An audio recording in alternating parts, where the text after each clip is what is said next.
If you saw today's speech by the Pope to the United Nations General Assembly, then you know you saw something special. You heard a lecture on world peace and understanding to a room filled with diplomats who are supposed to specialize in things like that. And because of that, maybe that's why there did seem to be a thin wall between the speaker and his audience. There was a distance. But Gabe spent his time where there was no distance between the Holy Father and his children. The signs, the joyful, prayerful people seemed to be everywhere. Many had waited since the early morning hours, people not only from New York, but from the Midwest, from all over the country. And as the motorcade came into view here on First Avenue, waving and cheering, John Paul II saluting the crowds as they saluted him, a kind of mutual admiration relationship that was to be seen again and again on this day. In the faces, emotion, faith, you could see it and sense how much it meant to them even before they put it into words. It's been said that there are more people of Irish descent in this metropolis than there are in Dublin, more Italians than in Rome, more people of Polish descent than in many Polish towns. Certainly, the names of the people we talked to had a good international ring. I'm Polish, I'm Catholic. This is the greatest moment of my life. I never thought I'd ever see the Pope, and yet to see a Polish Pope, I'm very, very moved, very moved. What did you see in his face? Did you see something there? What? Kindness. What do you see in his face? It's not the smile, it's his everything inside, the soul, his wisdom. I can say, I feel great. What is this? I see something that I never seen before. Something that I never seen before. And what that is, you can't describe. I can't describe it now. Yeah, it's a beautiful thing I ever seen. Yeah. What about you, sir? I've been so excited, it made me almost cry, you know. First time I seen a Pope in America. Polaka. She knows that he's a Polish, and she felt so deep. But To jest wielkie szczęście dla nas. we are proud, but we're proud not because he's Polish, but because he's, I think, very great man.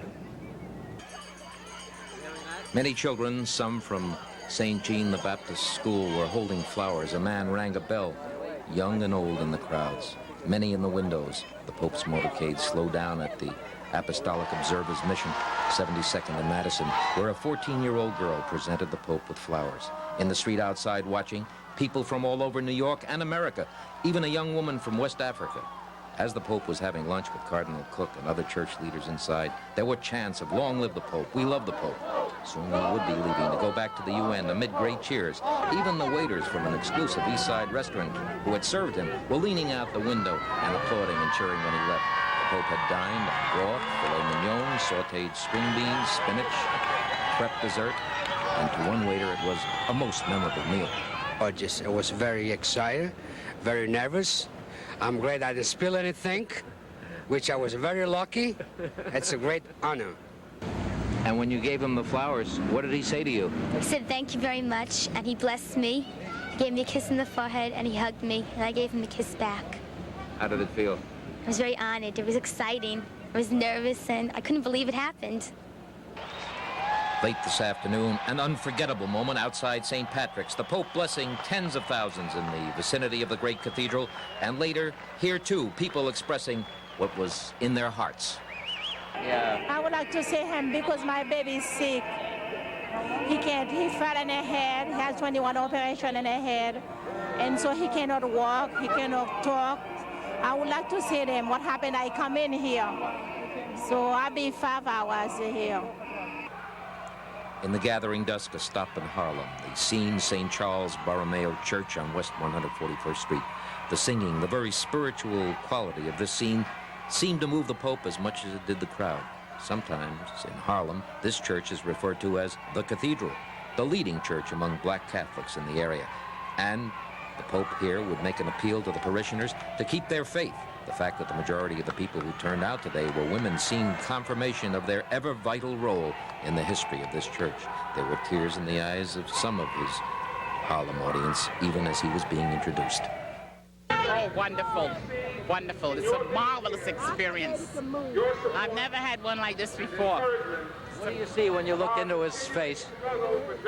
I see the vicar of Christ on earth. Christ's representative. That's who I see.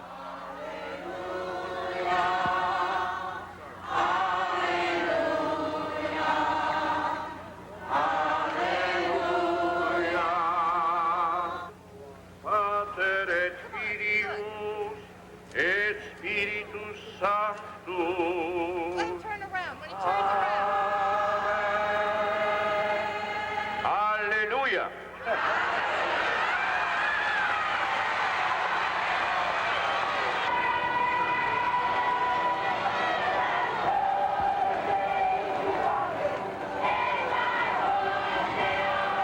In the faces of the crowd in Harlem and throughout New York, and in what they said today, an affirmation of faith and of love. This is Gabe Pressman, Channel 5 News in Harlem.